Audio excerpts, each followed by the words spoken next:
هنا القاهرة. حذر فزر طبخين ايه؟ تحب اعمل لك عدس بالليه؟ طب كبش، طب بمبار، يبقى لحمة راس. في مشنكح؟ لا عايزين كباب وخضار سوتيه. كل أكلة وليها أصل وحكاية. لو كنت أكلة كنت هبقى بط بالفريك، عشان البط بالفريك ما بيحب الشريك. هات لنا انت بس ذكر بط نحطه في نص السفرة. والكل أكلة كمان تركاية. اللي بيحطي بالطين على الوش مش بيضة واحدة. والأصل مصري عنده السر في الخلطة. مستعد أعمل لك طبق فول مدمس أطعم وألذ من ديك رومي. أصل الأكلة مع خبيرة التغذية الدكتورة منال عز الدين. دي وجبة متكاملة فيها كل العناصر الغذائية. والشيف مريم زرن. ما تنساش السلطة. أمان.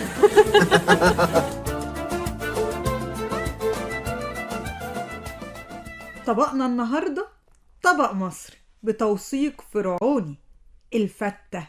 أكل كل المصريين، أكلة مرتبطة بالأفراح والأحزان والأعياد، أكلة ليها مذاق مميز صعب تلاقيه في أي مكان، منفردة في طعمها.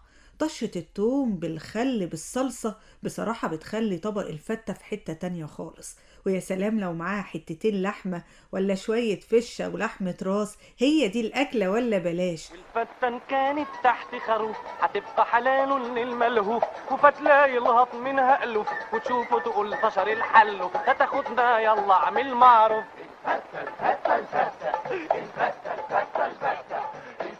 وتسمت فتة لأنها بتتعامل من فتات العيش. والمصري القديم عرف الفتة، بس ساعتها ما كانش يعرف الرز، وكان بيقطع الخبز للقيمات صغيرة ويضيف لها اللبن أو الشوربة، لأن المصريين عرفوا الرز مع الفتح الإسلامي، فعشان كده كانت الفتة بالنسبة للمصري القديم عيش متسقف شوربة أو لبن.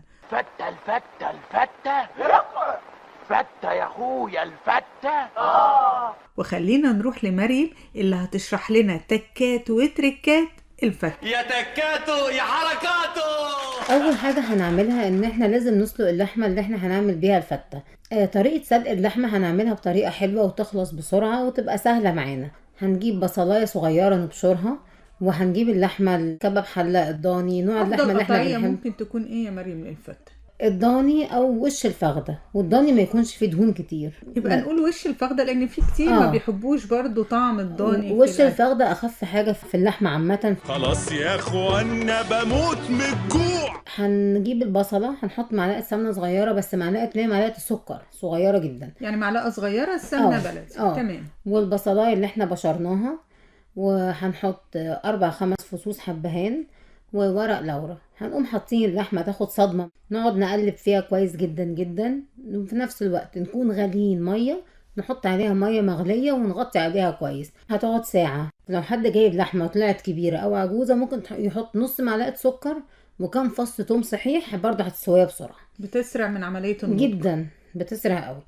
وبعدين هنقطع العيش كويس قوي، هنقطعه مربعات صغيره ونحطه في الفرن لغايه لما ينشف يتحمص بقى. هنكون محضرين في الصينيه اللي احنا هنعمل فيها الفته، هنحط معلقه سمنه صغيره برضو. تمام. والثوم، ونحط طشه الخل على الثوم، بس ما نستناش لغايه لما يتلون. اول ما يبتدي يتفرق عن بعضه ويبتدي يبقى لونه هيبقى ذهبي وتطلع ريحته حلوه كده، تطلع الريحه، نقوم حاطين طشه الخل معاه بس. وبعدين نحط الشوربه وعليها ملح وفلفل. الله يا دي بقى بتفرق جدا في العادي، بدل ما بنقعد نسقي. وبعدين نحط العيش عليها، نرفعها من على النار ونحط طبقه الرز. طبعا في ناس بتحب صلصه جنب الفته جدا. هنحط بقى حبه زيت، ان احنا خدنا سمنه كتير بقى، خلينا نخف المواد الدهنيه شويه. وعليها 5-6 فصوص توم مطحونين كويس قوي قوي، هيتقلبوا كويس. نقطه خل، كوبايه عصير طماطم، ومعلقه صلصه وملح وفلفل، والف هنا. وتاخد غلوه على النار. طبعا هتاخد غلوه الصلصه العاديه، بس صلصه الفته تبقى بتوم بس، ما يبقاش فيها بصل. واحنا صايمين كالعاده يا مريم. فين الممبار؟ خلاص بنهار. هات لي طاجن فتة بس تزود لي فيها التقلية. طبعا هي وجبة قيمتها الغذائية مرتفعة، ولكن مشكلتها ان الكتير منها بيسبب لنا عسر هضم. ناخد بالنا واحنا بناكل، ونصيحتنا للسادة المستمعين يا مريم دايما ناكل وما نكترش، صحتنا ما نفرطش. مش مهم تاكل غالي او رخيص، المهم انك تتمتع بالاكل. أصل الأكلة دكتور نظيرة. كلمة كلمة. إخراج رانيا مجدي. كان نفسي أعزم أصحابي مش ياكلوا يتفرجوا بس.